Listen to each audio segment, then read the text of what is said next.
Bismillahirrahmanirrahim. Assalamualaikum warahmatullahi wabarakatuh. Alhamdulillah, salatu wassalamu ala rasulillah wa ba'du. Saudara-saudariku dimanapun Anda berada, hari ini kita akan berbagi tentang sunnah, tuntunan berkehidupan yang melekat pada kehidupan kita, aktivitas kita, sekalipun singkat, padat, tapi begitu bermakna.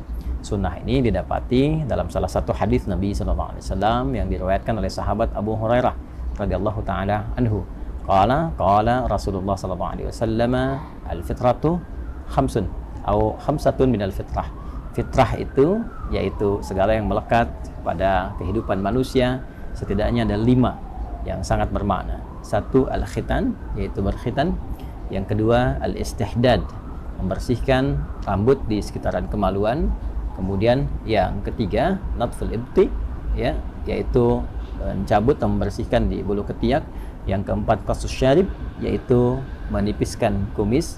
Dan yang kelima adalah taklimul alfar, yaitu memotong kuku.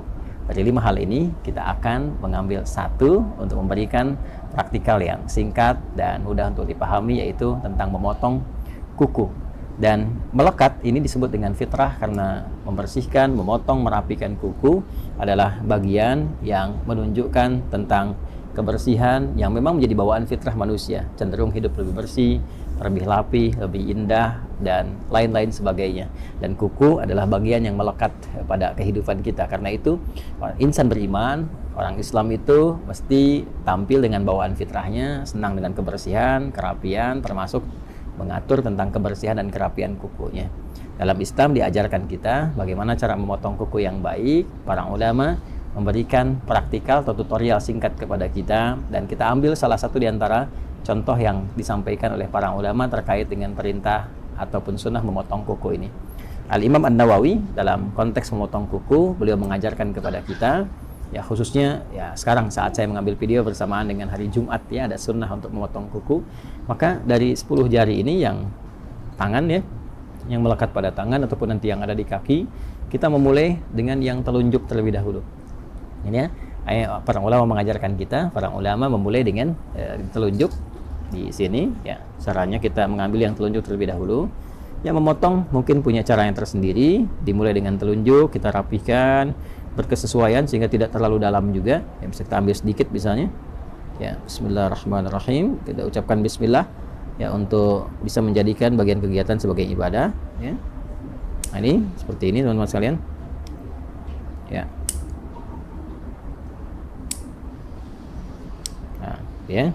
Nah, ini sengaja saya tadahi menggunakan tisu ini, ya, agar juga bagian dari potongan kuku tidak kemana-mana, dan nanti ada hikmahnya. Ada hikmahnya, ya. Saya jelaskan dulu secara keseluruhan, nanti hikmahnya di akhir saya tutupkan. Jadi setelah dari telunjuk sini, kemudian sampai mulai dari kelingking, ya, dari telunjuk di sini selesai, maka dilanjutkan dari kelingking, ya, ke sini telunjuk selesai, kemudian pindah ke kelingking, kemudian ke sini jari manis, ya, jari manis dan jari tengah, lalu jempol. Ya, mulai dari sini telunjuk, berpindah memulai dari kelingking, dari telunjuk ke kelingking, kedua kelingking, dan jari manis, jari tengah, kemudian jempol. Jelas, ya? Lalu berpindah kemudian ke sini bagian kirinya, dimulai dari kelingking, kemudian jari manis, jari tengah, telunjuk ke jempol. Jadi urutannya di sini telunjuk, kelingking, jari manis, jari tengah, jempol, kemudian pindah kelingking, jari manis, jari tengah, telunjuk, kemudian jempol. Demikian di kaki. Ya, kalau sudah selesai ini, kemudian tadi kita tadahi, ya.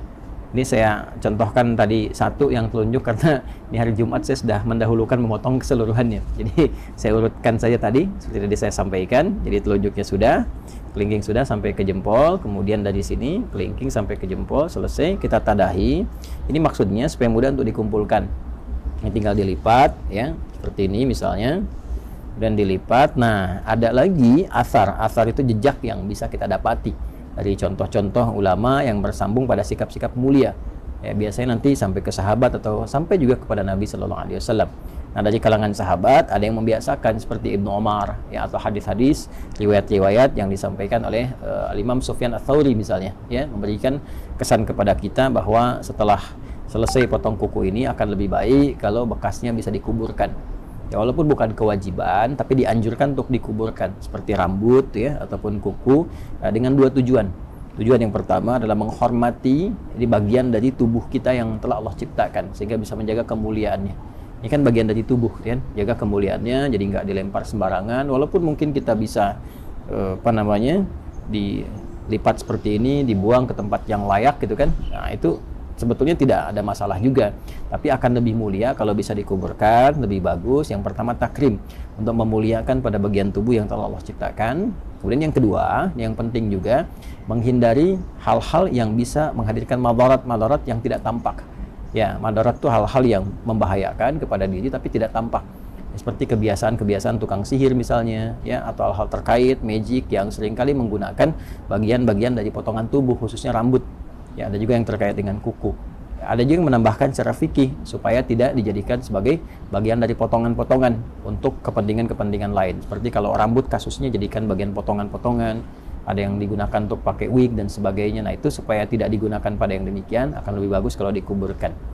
Nah, itu secara singkatnya, potong kuku, bagian dari fitrah. Hikmah fitrah itu menjaga kebersihan, tampil lebih rapi dan indah, dan dimulai dengan susunan yang tadi telah disampaikan, diakhiri dengan alhamdulillah, diniatkan sebagai ibadah, dan mudah-mudahan selain tampil indah, elok, rapi, juga berpahala di sisi Allah Subhanahu wa taala.